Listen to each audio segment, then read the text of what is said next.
You know how you can use a phrase your entire life and have absolutely no idea where it came from? Well, we've all been there. Today, we're going to unravel the incredible and honestly really surprising story that's hiding inside a couple of simple words you've probably said a million times.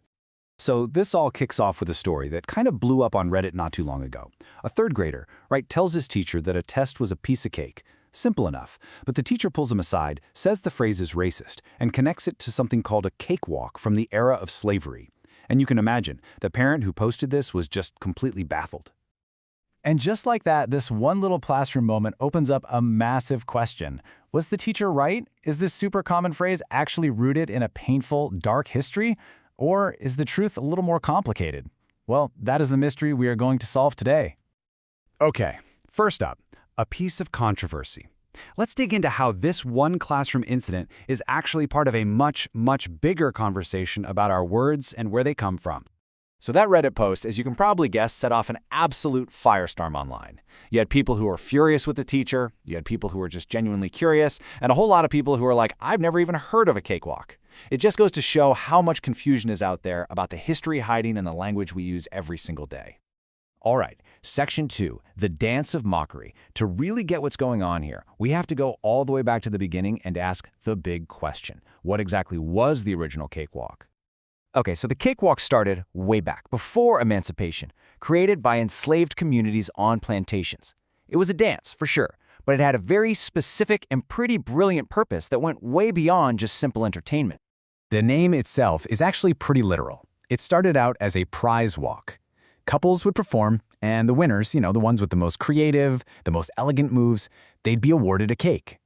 On the surface, it seems pretty straightforward, right? A dance contest, a cake for a prize. But the real story, the amazing part, is what was happening just beneath that surface. And this is the absolute key to the whole thing.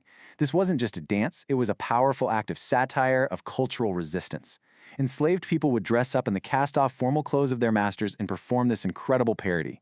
They would mimic the stiff, formal European dances like the minuet, but they'd add these exaggerated high kicks and over-the-top struts. It was a brilliant, secret mockery, hidden in plain sight. And get this is what makes it so genius. The white slaveholders would watch these performances, and they had no idea. They were completely oblivious to the fact that they were the punchline of the joke. They just saw it as a sort of clumsy, cute attempt to copy their own superior culture, thinking the dancers they just couldn't do any better. Now for Section 3, a national music craze.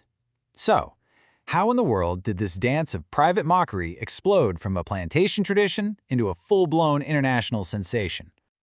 Well, after the Civil War, the cakewalk just took off. It was picked up by minstrel shows, and from there, it just went completely mainstream.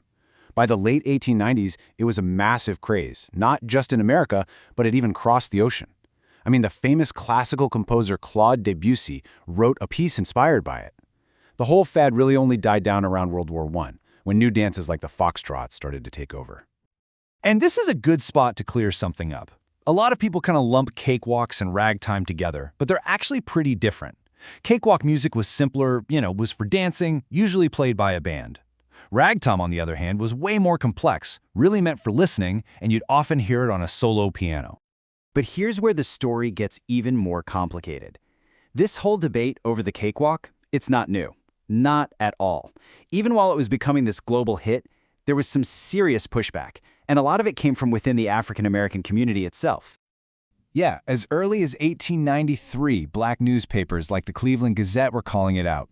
They argued that the dance was a painful, disgraceful reminder of slavery. Their feeling was that by continuing it, especially in the context of minstrel shows, which were often built on racist stereotypes, they were just perpetuating a really painful part of their history. Okay, Section 4, from dance to dictionary.